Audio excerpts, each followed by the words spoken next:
Hi everyone, I'm Fiona. In this video, we'll demonstrate testing EPS and XPS sheets on our CNC fast wire foam cutting machine. This cutting test has three objectives. First, to evaluate cutting precision and verify slice dimensions match our expectations. Second, to demonstrate the surface finish and smoothness after cutting.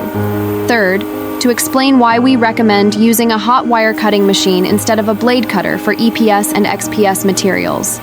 While both materials can be cut with a fast wire cutting machine, EPS board presents challenges. The high temperature during cutting causes the material to melt, and the resulting dust sticks to the board's surface.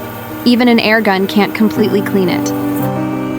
XPS material performs better, as it doesn't melt or stick under high temperature, and its dust is easier to remove. Through this video, we aim to show that although a fast wire cutting machine can cut both EPS and XPS boards, a hot wire cutting machine delivers superior results and efficiency. For more information about our EPS machine and EPS mold, please contact us by email or mobile phone. We'll be happy to answer your questions. See you in the next video.